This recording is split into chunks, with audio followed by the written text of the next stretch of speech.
3 nga takyagala bisule mu nnyumba ye kuba bamugambye bw'omala obbikola tebisula mu nnyumba. Alright, thank you so much guys for watching this channel. My name is Maurice Giddens Kawesa, straight outer aromatic entertainment channel kwoli bagita Maurice Giddens K Media ate omuweerezaawo omukuukutivu ow'ensonga bamuyita Maurice Giddens Kawesa. Ekitundu gy'ava bayitayo Masaka, Buddu ekyalo kwava bakiyita Ekikolola. Mwebale nnyo, mwebale ddala. First of all njagala okusooka okubeebaza, mwebale kubeera ng'ate mulaba movie za aromatic entertainment. Aka pressure mwebale mwagirabye mu bungi, naye nja kukusaba go wenna alina kyaliwe, alina muganda we, alina maama we, alina jjajjaawe nga tannalaba ku ka movie ke bayita Pressure, mugamba akanoonyeeko ku YouTube channel gye bayita Trust Films. Kali kamaanyi kalungi nnyo ddala. Nze n'ensonga ziri bbiri olwaleero, saba mumpulirizeeko era mumpabulemu eweetaaga okuwabulwa. Nzijeko gaalubindi, njagala mumpabulemu eweetaaga okuwabulwa. Ensonga esooka eri ku surprise zenkola. Ensonga ey'okubiri eri ku program enali ntandise yali eyitibwa Abanoonya. Naye nali sigiyita Abanoonya, bali bagiyita Find Your True Love. Nga every Wednesday nteekayo clip eyo enoonyeza abantu ababeezi. Those are the two issues ze ngenda okwogerako. Naye ka ntandike n'esooka gye nasoose eya surprise.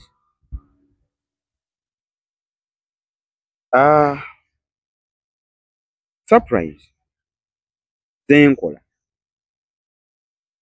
ndaba tamanyi nti nkola surprise. Namba y'essimu eri okwo wansi, eyo gyeyo gye mulaba osobola okuyitira nobeera ng'ontuukako ne nkolera omwagalwa wo surprise.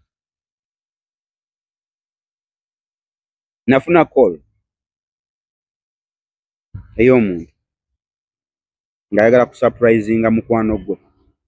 Ye yaŋŋamba nti mukwano gwe gw'ayagala okusurprisinga. Yaŋŋamba Maurice, hello, nti hello, how are you Maurice? Constantly fine. Kakati no teyampita na Maurice, in fact yampita Sanchez. Erinnya ndo yali jamu eno femu yaffe Damage empya, Damage mwe yalijja. Nagamba nti era njagala kusurprisinga kyali wange. Mugamba akale kiri fine, weebale nnyo kwagala surprisinga. Nambuuza sente mmeka ne nzimubuulira, nambuuza kyetaagisa ki ne mbimubuulira, ne mbuulira package zange zonna.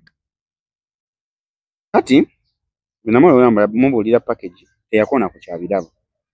Ebiseera ebisinga bwe mba ngenda okusurprisinga abantu, oli aŋŋamba nti njagala muwa kino na kino na kino na kino. Ye teyabyogerako. Yaŋŋamba nti sente mmeka, nti kuba ne sente ze namugamba teyaŋŋamba nakonaako nti oba bannaye onsedde biki yagamba kale kiri okay. Nampa olunaku lwe tugenda. Kakati bwe yampa olunaku lwe tugenda okukola, olunaku lutuuka.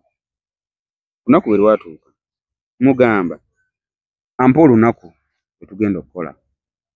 Kati olunaku lwe lwatuuka, olunaku lwa terunatuuka nga wabulayo ennaku nga 3. Sente yazinsindikira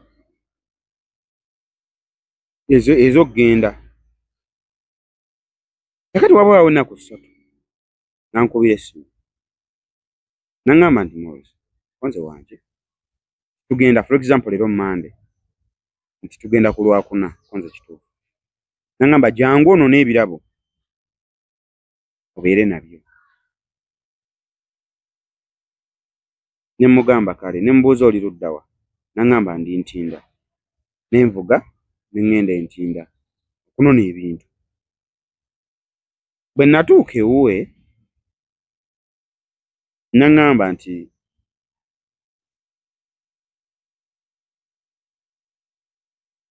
abakazi abamu, naŋŋamba nti kyali wange oyo mwagala nnyo. Kyali we yali muwala, mulenzi nga gwagenda surprise nga muwala munne. Nangamba nti nkwegayiridde tali wango no mwagala nnyo. Ambeereddewo mu buli kimu. Kwa ebiseera ebisinga bangenda ku surprising omuntu. Mbuuza oyo agenda ku surprising oba ayinayo any message yagala okudelivering eri oyo gwen surprising oba gwagenda ku surprising. Okitegeera? Ntera bagamba nti kati for example mama nti oba surprising mama nti mama mugambe nti for example mwandabe buyikwera ntera kubisoma nnyo nga mulina mulaba. Nimbisoma ngamba mama wo agambye kino na kino leero omwana we buyiko yagamba wa side ye yiganga je nagenda ndoza mwamulaba yasoma mama ombereddewo mu mbeera yonna buli kimu. Ne mama ono gwe nagenda ku surprising side zeno ekachiri era naye mwamulaba mama ombereddewo mama twabona mama tutobye that's why nkugulidde kino ne kino. No mulala era bwatyo. No mulala yali surprising boyfriend we era naye yampa obuwaka bwe bumu era bwe butyo. So ono naye ne mmubuuza nti nno bubaka ki oba buli written bwe buli written mbusoma bwe wanga buli recorded mbuteeka ku microphone mwe ne mubuwulira n'oli ya surprising gwen surprising naye naamuwulira. Kati ne mubuuza bubaka ki bw'ogenda okumuwa. Yangamba Morris omwana oyo mwagala nnyo kyekituufu ambeereddewo mu buli kimu. Obubaka bwe ngenda okuwa sigenda kuwa bubaka buli written, ngenda kuwa buli recorded naye ngenda bukuweereza simu such that bw'otuuka eri just playing naawulira nga ddoboozi lyange lirikola ki busoma nze kale oyanga nti njagala ddoboozi lye busoma konze kale fine. Wali wasigalayo balance yali yampaako kitundu kikwolwo nampa ne balance yali asigaddeyo nange weyampa balance nga nteeka bintu mu motoka. Byali bibokisi byali ebibokisi 3 nga kuliko ekabokisi akamu kanene mu size nga kuliko akabokisi akalala si kanene nnyo si katono nnyo kali awera medium size kati nga kuliko ne box ennene. Box ennene y'ennyo kuba yali abirwapinze naye ng'osobola ogiraba nti fridge era ne tugisitula ne tugiteeka mu motoka n'ebiri ebirabo ebirala ne tubiteekamu. Kakati tuba tukyali awo nga twakateekayo akabokisi kano akasembayo ak'okusatu ne bamuyita nnyumba. Wali eddoboozi ly'omuwala omulala erimuyita.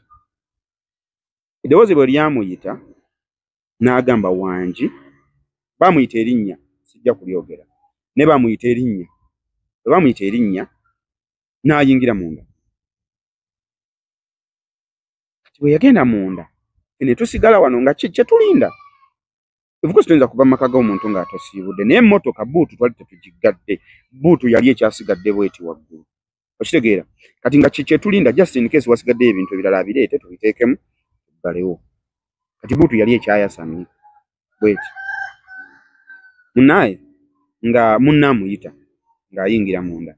Bwe yayingira munda n'amalayo ne tusigala awo. Nalina ekyali wange oyo gwe nkola naye. Gwentera otambula naye oyo abeera ku kamera Aksam. Kakati tubeera awo tuli awo tulinda ajje takomawo.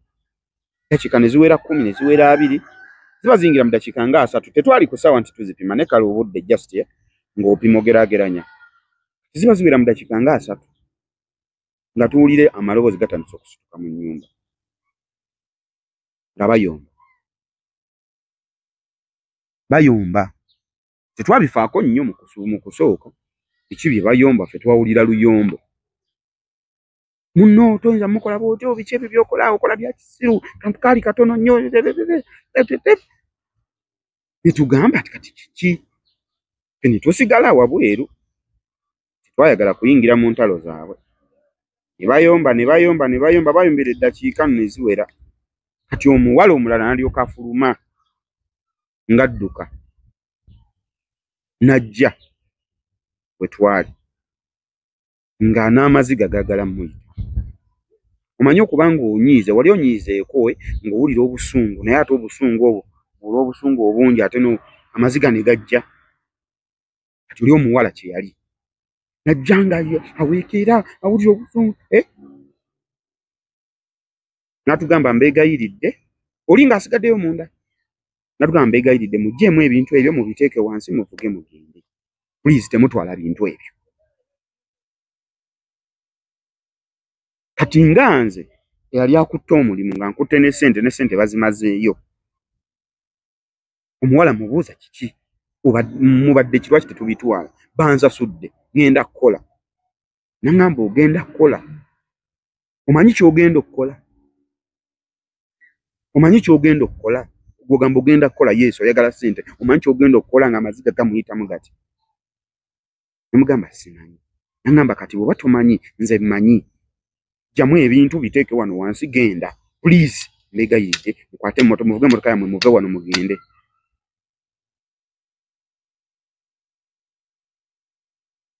Twali tukyali awo n'omuwala oli eyatuwadde omulimu naye n'avaayo mu nnyumba, n'amubuuza kati byo byogera biki ebyekisiru, biki byoyogera ebyekisiru bitalina makulu, abo biki by'obagamba, bo tebabiriimu. Ate olutalo ne ludda ebweru, ne ludda wano ne batandika okuyomba. Oyo omuwala akubeereddewo, oyagala mukola biki byomukola, biki byosibye. Kati tukizuula luvannyuma ffe twabaleka mu lutalo awo twabaleka, naye ng'ebigambo ebiyisibwa mu lutalo bitirivu. Kati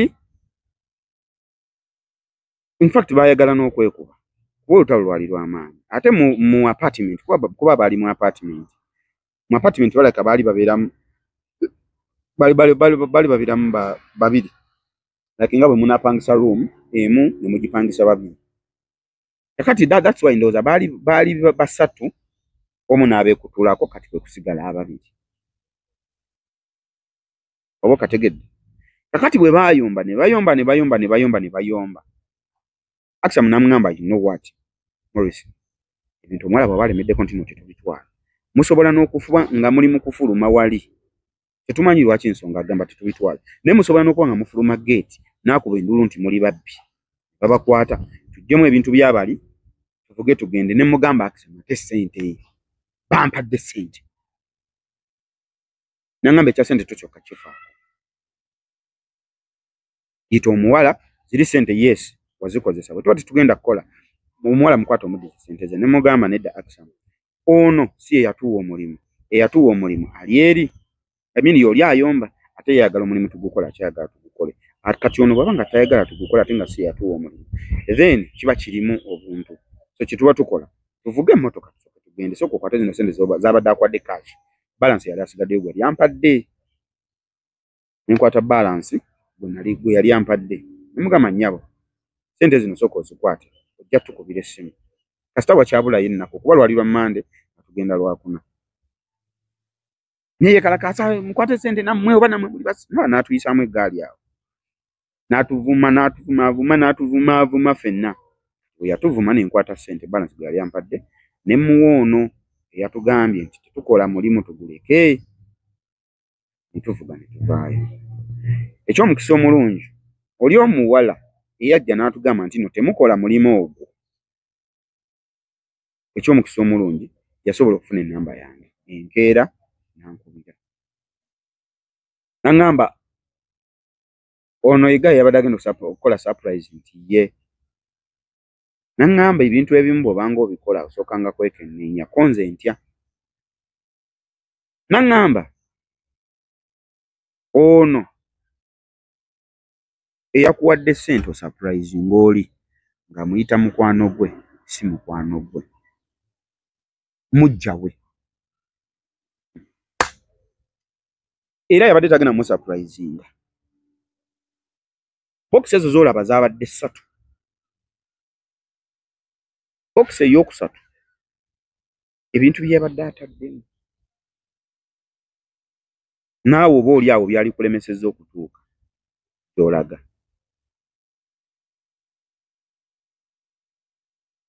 Kyova olaba yabadde akuyise obitwale ng'ate wabulayo ennaku ezi 3 nga takyagala bisule mu nnyumba ye kuba baamugambye bw'omala obbikola tebisula mu nnyumba.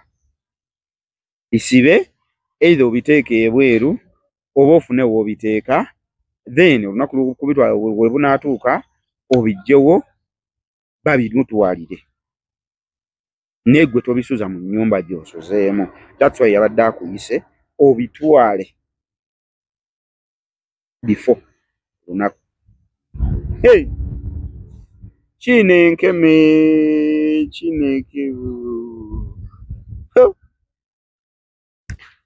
God forbid.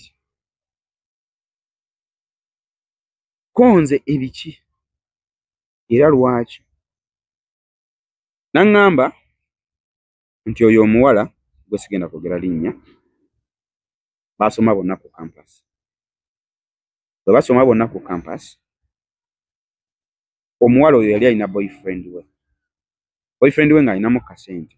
Bano abaana b'abagagga ate mu kuba abaana b'omugagga naye yennyini omanyi abagagga ebiseera ebisinga bwe bawa abaana baabwe ssente abamu kati tebazikozesa bulungi naye ono Guy ssente yazikozesa bulungi.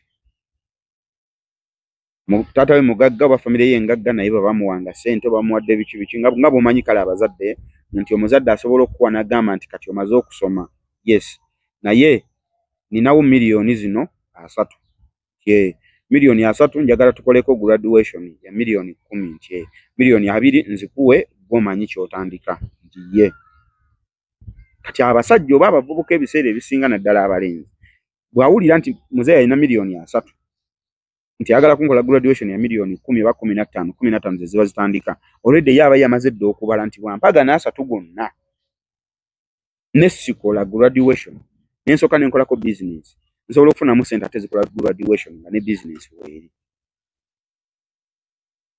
Mukategedde okuggyako abawala ebiseera ebimu bo be baba baagala okubakola graduation ez'amaanyi bo tebafaayo botadde mu mika naye abalenzi ebiseera ebisinga fetulengera wala bw'ŋŋamba nti no graduation ngenda gikola ya miliyoni 5 nga miliyoni 5 ezo nsobola ozikwata n'enkola kyadiweya kyange wali nsobola okugyamu oluvannyuma lw'omwaka nenzigyamu miliyoni oba 10 nenkola graduation nenga graduation nenjikola nebaawo nenga nadiweya weeri. Ye mulenzi ono bwe yali nti yalengera wala bamuwa ssente n'atandika business naye ayina business ezize ate nga newaka bagagga yabeeranga ku campus ng'ayina ssente nga n'emmotoka avuga zi posh cars ng'ayina ssente. Omuwala yabinnyumiriza nti n'omulenzi yabeera ne ssente naŋŋamba nti baali bamukwano oli omuwala gwe nabadde ngenda okusurprisinga yali wa mukwano n'ono omuwala ayabadde asurprising kati ono nga ye mukwano gwabwe abali mu makkati bombi. Bwe nabadde ngenda okusurprisinga ne yeegomba bbawo ono eyabadde asurprisinga era okukkakana ng'amweteze okukkakana ng'amukwanye okukkakana ng'amuzaddemu n'omwana. Teyakoma kumuzaalamu mwana n'ono n'amukyawa.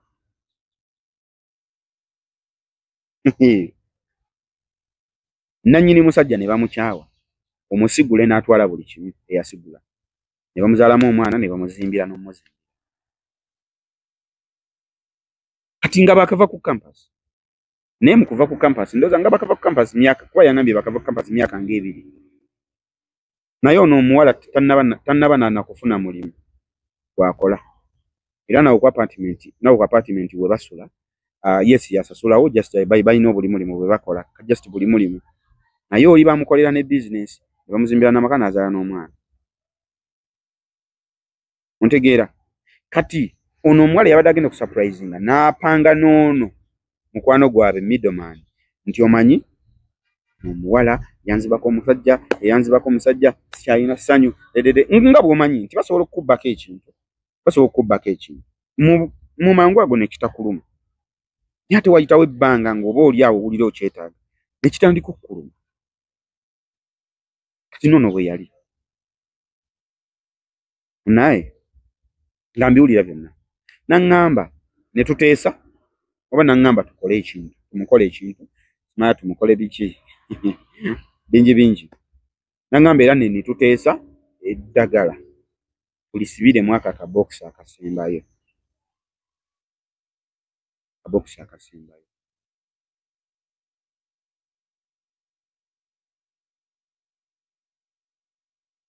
era mwe lyabadde nze ne mmala ne neekyanga ne mugamba nze sigenda bikola ebyo kale mu kusooka nabikkiriza nene ndaba nga kiri too much kigenda okutuuka kwoli nendaba nga kiri too much ne mugamba tubireke ye n'alemerako nti tubikole ne mugamba tubireke n'alemerako tubikole so that's why nabagambye temubitwala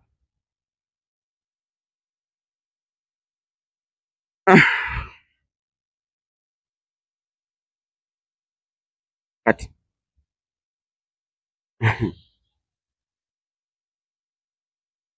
era ebiseera ebisinga surprises zange zenkola ekasooke mmaleyo emboozi munnaaye nga ŋŋamba nti byebyo najjako essimu oyajjako essimu nenkubira oli nannyini yabadde agenda okusurprisinga onamukubidde ng'ali mu maziga ate yaakaaba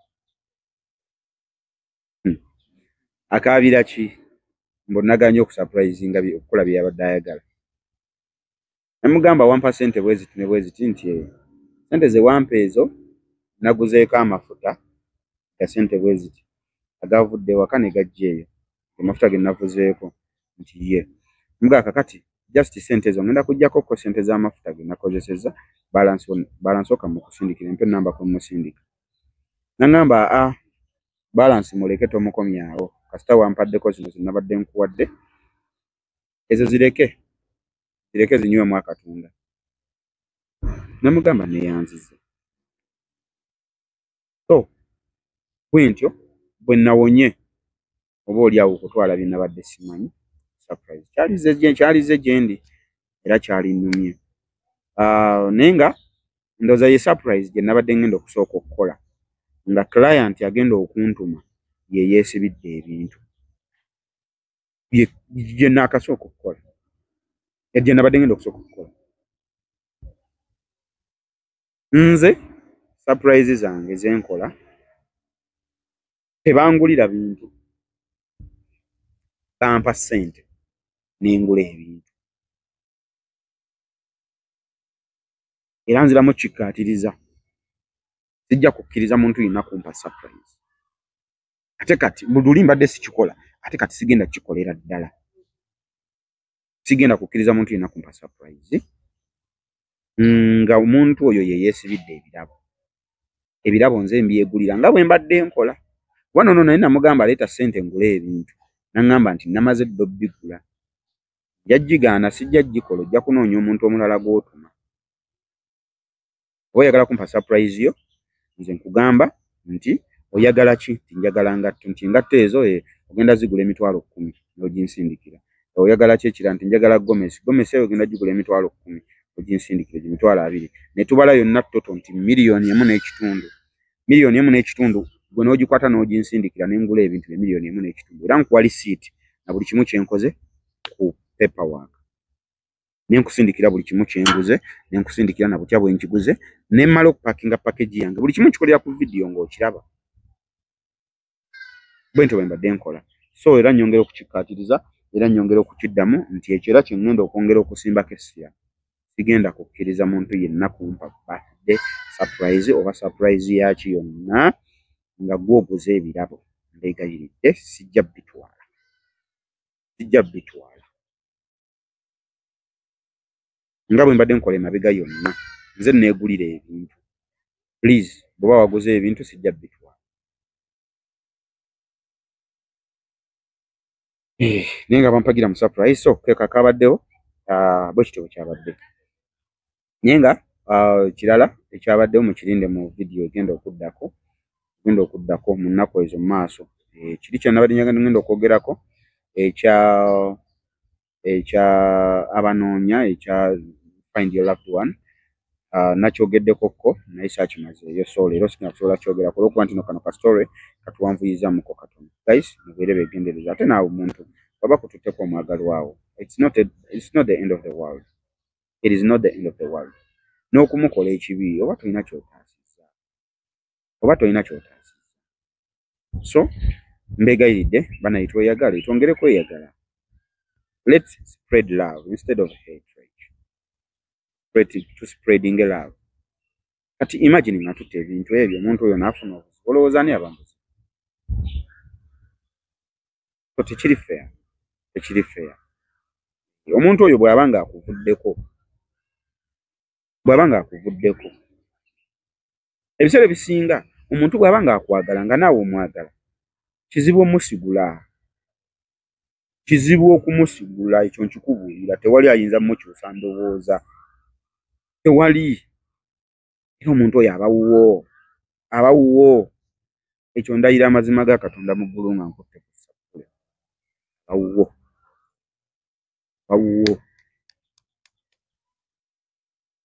Teri ayinza musigula. Era obukazikazi asobola obbusanga eyo n'asanga akakazi, n'asanga omukazi, n'asanga ani, naye era amaliriza bonna yeetoolodde naye ng'era akomyewo ewuwo. Ng'akomyewo ewuwo. Teri kyoyinza kuŋŋamba. So kitegeeza omuntu oyo agenda okuvaako n'akwana omukazi omulala. Gwe n'akuleka completely. Wabaawo ensonga. Just twetereze bwetereeza. Kiyinza okugamba. Ebyo nno.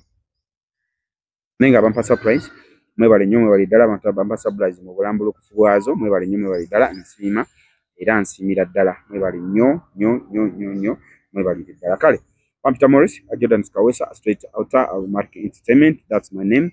Antundanga tolero show ya fene wagida banaffe aba Morris Fashions nga bakugamba nti no batunda engatto okuva kagato komwana omuteya akazalibwa paka ku ngatto y'omuntu omukulu. Ate ng'era tuwagida banaffe aba Jude